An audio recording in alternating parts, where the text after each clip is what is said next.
2.815 kilómetros nos separan de la radio, de Radio y Punto.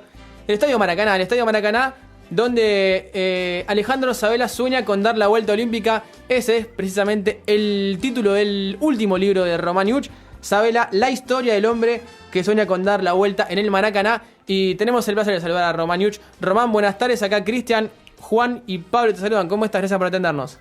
Hola, mucho gusto, muchachos. Un saludo. Gracias por atendernos, Román, y te queremos preguntar, en realidad, por el interés por Alejandro Sabela. Me parece, teniendo en cuenta que vos también escribiste la biografía de Marcelo Bielsa, El último romántico, hay como un perfil de búsqueda del personaje, la forma de trabajar, ese perfil metódico, de estudio. ¿Es quizás lo que más te intriga, te hace pensar en escribir sobre personajes de esa forma de ver el fútbol, quizás? Sí, yo te diría que de ver el fútbol y de ver la vida, porque hay algunos puntos en contacto entre ambas cosas, y Sí. hay algún punto en contacto también entre ambos personajes.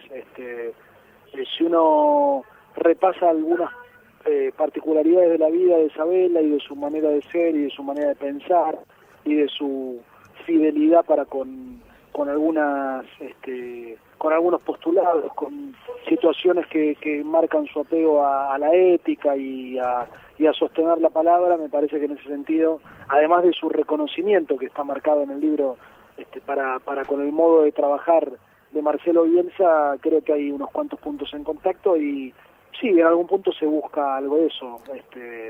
Estamos hablando de dos entrenadores importantes, no necesariamente de los más ganadores, digamos. No me interesaba a mí particularmente escribir algo en función de que se tratara de los más ganadores. No soy de los que creen que el mundo se divide entre ganadores o perdedores de acuerdo a los títulos que pueden haber ganado, y por ese lado va un poco de la investigación respecto de la vida de Sabela.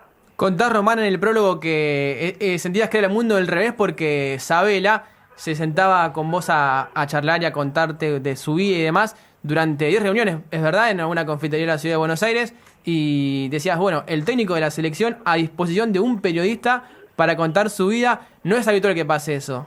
No, la verdad que no, me sentí muy reconfortado, muy privilegiado, porque en algún punto alguien puede decir, bueno, tiene que ver con lo que Sabela piensa de vos o te respeta, pero digamos, no me hubiera sentido menos respetado o menos valorado porque el contexto hubiera sido un poco más cómodo para él y un poco menos favorecedor para mí. Lo hubiera entendido como las reglas lógicas del juego y obviamente que aceptadas. Menciono eso en el prólogo porque me parece un elemento interesante como para rescatar. No define tampoco la valoración profesional de Sabela, pero sí en algún punto lo describe personalmente, y creo que es algo interesante como para construir el perfil, que es lo que busca el libro, no solamente hablar de lo que Sabela fue como jugador de fútbol primero y como entrenador después, sino también dejar algunos lineamientos que permitan al lector descubrir y quedarse con una idea un poco más o menos acabada de cómo es Sabela como persona y no el Sabela entrenador. Román, Juan Manuel Lombardero te saluda, y leía recién la contratapa del libro. Yo todavía no tuve la posibilidad de adquirirlo, pero seguramente sea el próximo que voy a leer. Y decía que Latorre, que hay un periodismo que se está perdiendo en el tiempo. ¿Apuntaste en algún punto o seguís manteniendo esa esencia del periodismo, de la investigación, de la profundidad? Bueno, primero, Diego es muy generoso. Y es muy generoso porque yo lo respeto mucho y porque tanto en la elección de él como en la de mi querido amigo de la profesión y de la vida como es el turco Osvaldo Hueve, Sí. Para mí ha sido un privilegio que prologaran el libro. Yo siento que el prólogo habla un poco del libro y sobre todo estas cosas habla del autor, y que los dos hayan aceptado escribir un libro, escribir un prólogo que tiene que ver con un libro mío, me ha dado muchísima satisfacción. Y respecto de lo que Diego pone, no es algo que yo busque más allá de las cuestiones lógicas. O sea, no es que yo todo el tiempo, cuando me dedico a mi trabajo, pienso en que ese es el periodismo que quiero hacer y que tiene que ver con mantener una línea más allá de lo normal. Claro. pero sí, digamos, en la parte inconsciente se da, y en la parte consciente, sí, por supuesto. A la hora de elegir, yo elijo un camino, elijo una manera de hacer el periodismo, por eso siempre digo que, y esta vez suena como un poco urticante, pero no busco para nada ni ser soberbio ni nada por el estilo, pero yo siempre digo, yo no soy corporativo como periodista, Claro. nunca me van a escuchar hablando de el periodismo, nosotros los periodistas, porque como en todas las profesiones siento que hay todo, y hay periodistas que a mí me representan y hay otros que la verdad no me representan. Totalmente. No digo que no me representan porque lo que hacen lo hacen mal, lo hacen de otro modo, cada uno hace lo suyo como puede, como quiere, y en ese contexto, bueno, yo trato de hacerlo como puedo, en la medida en que así resulta, y como quiero, en la medida de lo que siento que son los caminos, los límites, los márgenes en los cuales me gusta moverme y no salir de ellos. Ahora, en ese sentido, Román, ¿crees que eso fue decisivo a la hora de que Sabela haya aceptado sentarte con vos justamente a contarte parte de su vida? Porque digo, el perfil del periodista también me parece que para el entrenador o para la persona tiene que ver para el hecho de decir sí o no. Mira, no te voy a dar una respuesta que incluya falsa modestia, pero tampoco podría darte una respuesta definitoria. Por lo tanto, por un lado puedo decirte que es una respuesta que tendría que dar Sabela. Sí. Por el otro, tampoco voy a ser más papista que el Papa, y sí, un hombre como Sabela, que es un tipo muy cauto, que es un tipo muy reservado, entendió que este era un proyecto en el cual él también podía embarcarse, formar parte, seguramente que porque en algún lugar sintió que podía confiar y podía recuperar parte de su vida contándomela. Yo desde un primer momento, para empezar, le mostré el libro de Bielsa, que de hecho él ya había leído, pero le aclaré fervientemente que mi intención era escribir un libro de su vida, incluyendo todo lo que tiene que ver con su etapa deportiva, que es más conocida, dentro de esa etapa conocida, agregarle cosas que por ahí no eran tan masivas, y dentro del resto contar cosas de lo que tenían que ver con su vida desconocida, pero por desconocida no entendiendo lo privado, o sea, hablar de su vida desconocida no era hablar de su vida privada, y en ese sentido tuve muchísima fortuna, porque la verdad es que en ningún momento que esto tiene que ver con la confianza, pero también en algún lugar hubiera entendido que de repente en algún momento del largo camino que fue hacer el libro él me hubiera dicho, che, ¿y cómo va? ¿Y qué pusiste de tal o cual parte? Y nada de esto ocurrió, lo cual habla también de mi responsabilidad, pero en torno a la confianza que él depositó en mí. Román, Pablo te saluda, ¿cómo estás?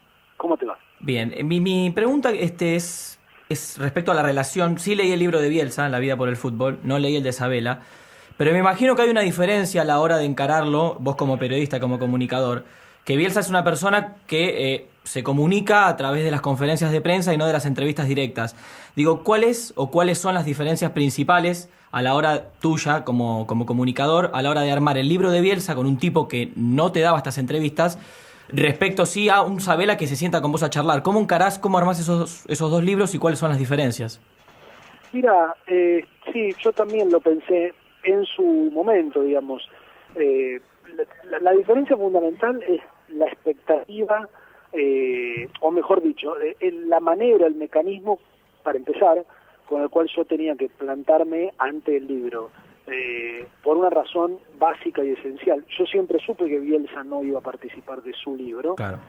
Entonces, a partir de ese momento, siempre supe que la construcción del libro de Bielsa iba a tener que ver con, como vos decías, las frases que de él se desprendieran a partir del archivo y de lo que él comunica de manera genérica en conferencias de prensa, lo cual no le quitaba riqueza a cada uno de sus comentarios, pero sí lo plantaban y lo posicionaban al libro en un lugar diferente, porque iban a ser especialmente todos los otros los que pudieran contar historias concretas de su vida, como para construir una personalidad que por otra parte, digamos, en el caso de Bielsa está como muy acentuada, es bastante conocida, evidente y despierta todo tipo de comentarios la forma de ser de Bielsa. En cambio, en el libro de Sabela, tener la Sabela a mí no me representó estacionarme o hacer la plancha en función de lo que me dijera Sabela, Claro. porque sabía que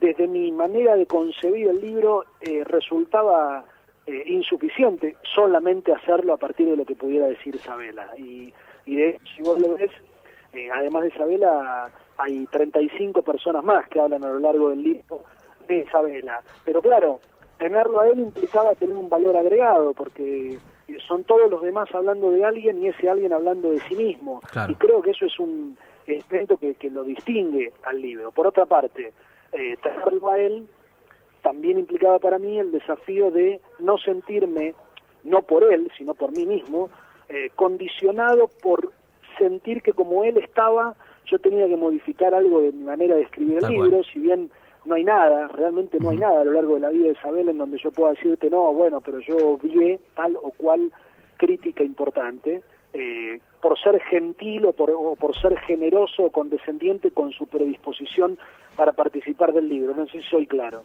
Sí, sí, y alguna vez, respecto al de Bielsa, ¿alguna vez pudiste charlar con él, que te haya brindado alguna opinión, alguna charla en algún lado donde, no sé, fuera de micrófono, fuera de práctica periodística, te haya mencionado algo, te haya dicho algo, o nunca pudiste recibir alguna respuesta de su parte? Sí, por supuesto, porque lo primero que yo hice antes de empezar a escribir el libro fue tener un contacto, Claro. no en persona, pero tener un contacto con él, notificándole, informándole que iba a escribir un libro de él. Uh-huh. Me parecía que era lo primero que tenía que hacer, lo mínimo e indispensable que tenía que hacer, ante lo cual me vino una devolución muy gratificante y a partir de ahí me sentí como más entero, Claro. frente a un rigor bielcista como para poder hacer el libro, y durante el desarrollo del libro también en algún momento tuve algún contacto con él que no fue más que esto, algo casual de informarlo o tenerlo al tanto de cuál era la evolución del libro en la medida en que lo iba desarrollando y me iba acercando cada vez más al final. Es Román Yul con quien estamos charlando. Román, en cuanto a la elección del título, porque es Sabela, la historia del hombre que sueña con dar la vuelta en el Maracaná, y en cuanto a la proyección de venta del título, es un libro que uno está entusiasmado por leerlo antes del Mundial. ¿Cómo lo pensás después del Mundial? Mira, te soy franco, Sí. yo no pienso en el libro en los términos del éxito fracaso deportivo. A mí me gustó la idea de escribirlo y me pareció que valía la pena. Ajá. Sería ingenuo a mi parte si no tuviera claro que la explosión posterior al Mundial que el libro pueda llegar a tener va de la mano de la actuación deportiva del seleccionado argentino. Ahora, es una materia en la cual me parece va a estar mucho más pendiente la editorial por cuestiones obvias de lo Sí. comercial que yo. De cualquier modo, el título me parece un juego, me parece un costado completamente lúdico, que en realidad no es otra cosa, igual que reflejar la realidad. Tal cual. Muchas veces, Román, hablamos acá en el programa desde la llegada de Sabela, ¿no? Cómo se potenció quizás el rendimiento de Messi, la capitanía, los goles, bueno, el resultado deportivo de Argentina en general también. ¿Cómo manejaste esa relación y si está, o cómo está reflejada en realidad en el libro? Mira, el libro tiene 3 capítulos, nombre propio, solamente 3 en todo el libro. Uno es Pasarela, otro es Verón y otro es Messi. ¿Cómo? ¿Se cortó? Te decía, uno es Pasarela, Sí. otro es Verón, Juan Sebastián Verón, y otro es Messi. Y a mí me están escuchando bien ahora. Sí, ahora sí. Y esto tiene que ver con que si vos lees el libro, si vos repasás la vida de Isabela, son 3 personajes, Pasarela por una cuestión profesional y personal, Verón por lo que representa para Estudiantes de La Plata y por lo que implicó en la vida también de Isabela en su primer momento como técnico en Estudiantes, y Messi por lo que vino después en la selección. Son 3 personajes demasiado potentes como para que no tengan un lugar propio, con nombre propio dentro de lo que es el libro. En el caso específico de Messi, lo reflejo por un lado con un testimonio del propio Lionel Messi, hablando de Isabela, Sí. y después a partir de lo que fue, y también charlando con el propio Isabela respecto de sus sensaciones su manera de encarar el trato con Lionel y cómo, además de por otras cuestiones que tuvieron que ver con lo personal, o sea, el nacimiento de su hijo, el crecimiento humano, pero es evidente que la explosión de Messi en la selección también de algún modo fue facilitada por Sabela. Y es desde ese lugar desde donde lo pongo. Yo creo que Sabela se transformó un poco en un facilitador de lo que Messi es hoy en la selección, no solamente desde lo deportivo, sino también desde un liderazgo que tiene que ver con el juego, digamos. Messi es un líder de tarea dentro de la selección, Mascherano es un líder de vestuario y Messi es un líder de tarea, es un líder de los del campo de juego, claro, en los cuales los grupos confían, y Messi es aquel en el que todos sus compañeros tienen depositada la ilusión de que sea él el que los puede guiar y el que los puede llevar al éxito en el Mundial. Román, cambiando un poco de tema, hace unos meses, el periodista Alexis Sevcik, en ese momento en Teis Sports, hizo un comentario, una relación entre lo que son los manejos de la barra de Tigre, en este caso, bueno, con la parte del partido de Tigre, el gobierno de Tigre, que obviamente está de la mano de Sergio Massa, que es la cara visible de la oposición de cara al 2015, y que obviamente, como decíamos, es la cara de la oposición, y eso lo llevó obviamente a perder el empleo en Teis Sports. ¿A vos te pasó algo similar, sacando diferencias, te pasó algo similar en el año 2007? Digo, ¿qué es trabajar en una empresa periodística? ¿Qué es cómo se hace cuando el deporte se mezcla con la política y se mezcla con el poder? Y obviamente, en tu caso, en el caso de Alexis, que son periodistas con principios realmente bien marcados, tienen que sufrir esa sensación de a veces tener que decidir entre estar del lado del poder o realmente dar vuelta a la página y animarse un poco más. Digo, ¿cómo se hace? ¿Cómo es trabajar en una empresa periodística? Mira,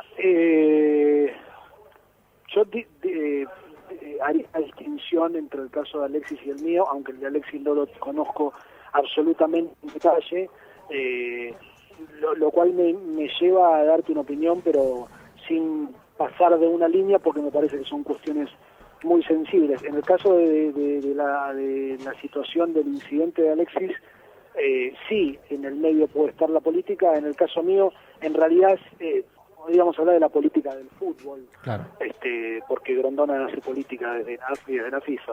Pero yo creo que la libertad de prensa está, lo que es más difícil de lograr es la libertad de empresa, y hoy por hoy además es muy difícil hacer entender a la gente que nosotros, los que hacemos este tipo de periodismo, el periodismo especializado en deportes, somos trabajadores de prensa, digamos. Básicamente uno puede sentirse más o menos cómodo en un lugar, pero de lo que hablamos es de algo específico y con un lenguaje más o menos específico. Después, a la hora de opinar, quienes me conocen y quienes me escuchan o me leen o me han visto, en el caso de lo que tiene que ver con la televisión, saben qué es lo que pienso, y en ese sentido he tratado de ser lo más coherente y consecuente en los más de 20 años que vengo desarrollando la profesión. Román, ayer leía en perfil.com, y para ir cerrando el contacto, una nota que se tituló La peor defensa de la historia, a cargo de, o firmada por Edgardo Martolio, que es director de Perfil Brasil y creador de Solo Fútbol. Bueno, comparando las defensas de los últimos mundiales de la selección argentina, y en relación a esta una crítica bastante dura y negativa hacia, bueno, la última línea, o la primera línea en realidad, del equipo de Sabela. ¿Cómo lo ves vos? Y si Sabela te habló algo en el libro, te comentó algo del libro de esa preocupación quizás latente del técnico de la selección para la defensa de la selección argentina, justamente. Sí, yo creo que a la selección argentina le pasa un poco lo que le ocurre al país. O sea, la selección es una selección cuya asimetría en los recursos es la misma del país. Tenemos mucho en algunos ámbitos y tenemos muy poco en otros. Claro. Y tenemos abundancia en algunos lugares y tenemos escasez en otros. Esa asimetría que tiene el equipo, obviamente que Sabela la conoce, obviamente que a Sabela en algún lugar lo preocupa para no tener que ocuparse después, pero no escapa de una realidad, y es que no es ni Sabela ni la selección argentina la responsable de la ausencia o de la falta de jugadores de jerarquía, sino la estructura del fútbol argentino desde su base. Y además hay algo que también es cierto: sería muy difícil poder tener defensores que estén a la altura de Messi, Agüero y Higuaín, Sí, por ejemplo. imposible. ¿No? Digamos, lo que Dios te da por un lado te lo va a quitar por el otro. Sí creo que, bueno, es un elemento que hay que tener en cuenta, que hay que trabajar sobre eso, como también creo que hay que poner cada cosa en su lugar y hay que hacer un poquito de revisionismo histórico. Cuando empezó el Mundial de México 86, la defensa argentina tenía a Clausen y a Garré como laterales, y cuando terminó el Mundial del 86 jugaban Cuchufo y Olarticoechea. Claro. Y la realidad es que en un contexto inicial o en el final, ni Cuchufo, ni Olarticoechea, ni Brown, que terminó jugando en el lugar de Pasarela, eran los mejores defensores argentinos del país, como para ser considerados tales o que tuvieran la dimensión que luego después tomaron en función de lo colectivo. Me parece que eso no implica que se pueda sentir que la situación se va a replicar de manera mágica. Eso no significa que Zabaleta va a ser Cuchufo, Claro. o que el rojo o el que raye va a ser el Vasco Olarticoechea, o que Federico Fernández o Garay se van a transformar en el Tata Brown. Lo que quiero decir es que si uno repasa en los últimos 35 años del fútbol argentino, los nombres que surgen de manera significativa son los de Pasarela, Ruggeri, y en los Sí. últimos 20 años Roberto Perfumo, Ayala. bueno, también Entonces, yendo más. tampoco es que uno tira una semilla y sale un defensor. No. Claro. No es ni un defensor de esa jerarquía, a eso me refiero. ¿Crees que Sabela ya, digamos, logró conformar un equipo o está en eso todavía? Bueno, yo creo que logró conformar un equipo. El equipo está, y si de acá al Mundial, toquemos todos madera, no ocurriera ningún imponderable que resulte justamente eso, 9 de los 11 titulares en su cabeza ya los tienen prácticamente definidos. Después podríamos discutir, porque ahí juega el gusto, juega lo subjetivo, si en algunos lugares de la cancha podría jugar tal o cual, pero me parece que en general en su cabeza y en algunos lugares del campo de juego, en función de lo que hay, tampoco es como que hay como para andar rasgándose las vestiduras. Román, la verdad que queremos agradecerte la gentileza, el rato de charla. No es habitual que uno haga una entrevista y el entrevistado se preste tanto tiempo a charlar, así que te agradecemos de verdad la predisposición. Te mandamos un abrazo y lo mejor en lo que viene y por supuesto con el libro. Abrazo para ustedes, un placer y hasta la próxima. Román Iuch charlando sobre su último libro, el segundo, Sabela, la historia del hombre que sueña con dar la vuelta en el Maracaná. Segundo libro de Román Iuch, segundo libro metiéndose en las profundidades de un entrenador, de un técnico de fútbol. En el primer caso fue Bielsa, le tocó a Alejandro Sabela.